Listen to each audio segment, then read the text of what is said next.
എറണാകുളം ലോക്സഭാ മണ്ഡലത്തിൽ നിന്ന് 7ാം അംഗത്തിനൊരുങ്ങുന്ന പ്രൊഫസർ കെ.വി. തോമസിനെതിരെ കോൺഗ്രസിലെ യുവനിര രംഗത്ത്. കടൽ കിഴവന്മാരെ നാട് കടത്തണമെന്നും പുതിയ മുഖങ്ങൾ വരണമെന്നും യൂത്തന്മാർ പരസ്യമായും രഹസ്യമായും പറയുന്നു. യുവതലമുറയ്ക്ക് അവസരം നൽകിയില്ലെങ്കിൽ കോൺഗ്രസ് വലിയ വില നൽകേണ്ടി വരുമെന്നും ഓൾ ഇന്ത്യ പ്രൊഫഷണൽ കോൺഗ്രസ് സംസ്ഥാന പ്രസിഡന്റ് മാത്യു കുഴൽനാടൻ തുറന്നടിച്ചു. സ്ഥാനാർത്ഥി പട്ടികയിൽ സ്ത്രീകൾക്കും യുവാക്കൾക്കും കൂടുതൽ പ്രാധാന്യം നൽകുമെന്ന് കോൺഗ്രസ് അധ്യക്ഷൻ രാഹുൽ ഗാന്ധി കൊച്ചിയിലെ പ്രസംഗത്തിൽ പറഞ്ഞെങ്കിലും അത് എത്രത്തോളം പ്രാവർത്തികമാകുമെന്ന് കാത്തിരുന്ന് കാണാം.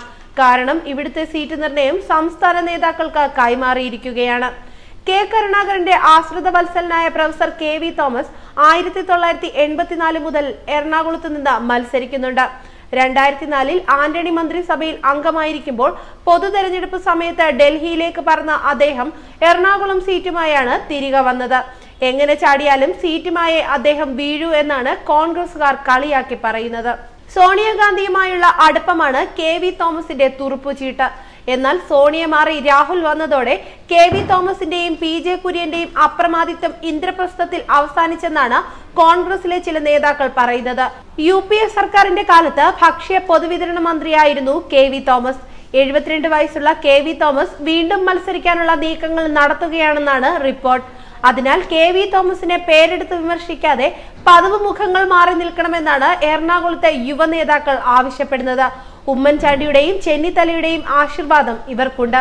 കോൺഗ്രസിന് ശക്തമായ വേരോട്ടമുള്ള എറണാകുളത്ത് യുവനേതാക്കൾ ധാരാളമുണ്ടെന്നും അവർക്ക് അവസരം നൽകണമെന്നുമാണ് മാത്യു കുഴൽനാടൻ അടക്കമുള്ള നേതാക്കൾ ആവശ്യപ്പെടുന്നത്.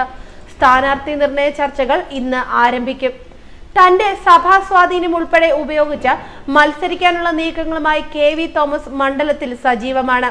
തെരഞ്ഞെടുപ്പ് അടുക്കുമ്പോൾ യുവാക്കളെ സ്ഥാനാർത്ഥിയാക്കാമെന്ന ഉറപ്പു നൽകുകയും അവസാന ലാപ്പിലെത്തുമ്പോൾ വിജയം ഉറപ്പിക്കണമെന്ന് പറഞ്ഞ് സ്ഥിരം കുറ്റികളെ തന്നെ പിടിച്ചു നിർത്തുകയുമാണ് കോൺഗ്രസിന്റെ രീതി. അത് ഇത്തവണ മാറ്റണമെന്നാണ് യുവ നേതൃത്വത്തിന്റെ ആവശ്യം. K V. Thomas, PC. Chacko, PJ. Kurian എന്നിവരെ വെട്ടാൻ കേരളത്തിലെ മുതിർന്ന നേതാക്കൾ തന്നെ യുവാക്കളെ കളത്തിലിറക്കിയിട്ടുണ്ട്.